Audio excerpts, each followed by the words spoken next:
Now before we start, please subscribe, click on the like button and click on the notification bell to get notified on all our inspiring videos. There was a professor of philosophy who was a deeply committed atheist.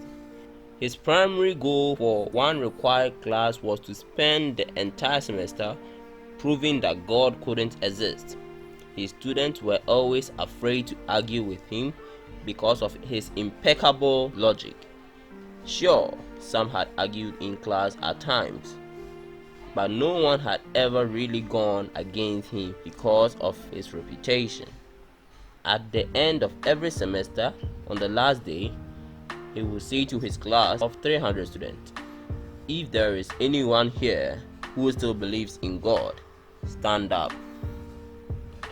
In 20 years, no one had ever stood up. They knew what he was going to do next. He would say, "Because anyone who believes in God is a fool. If God exists, he could stop this piece of chalk from breaking when it hits the ground." Such a simple task to prove that he is God, and yet he can't do it. And every year, he would drop the chalk onto the tile floor of the classroom, and it will shatter into 100 pieces.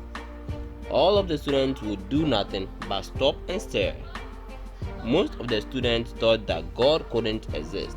Certainly, a number of Christians had slipped through, but for 20 years, they had been too afraid to stand up.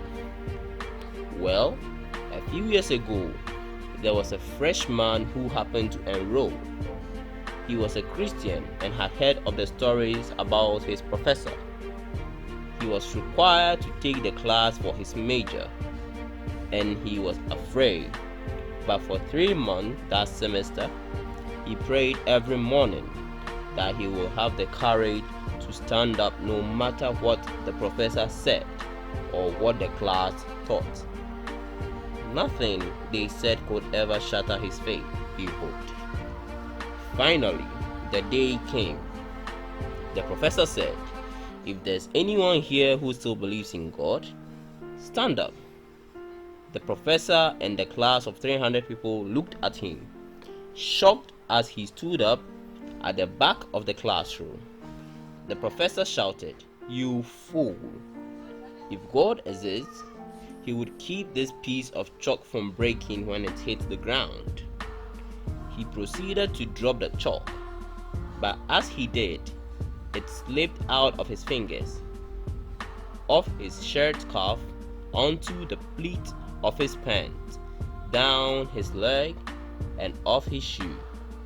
As it hit the ground, it simply rolled away unbroken. The professor's jaw dropped as he stared at the chalk. He looked at the young man and then ran out of the lecture hall. The young man who had stood proceeded to walk in front of the room and shared his faith in Jesus for the next half hour. 300 students stayed and listened as he told God's love for them and his power through Jesus.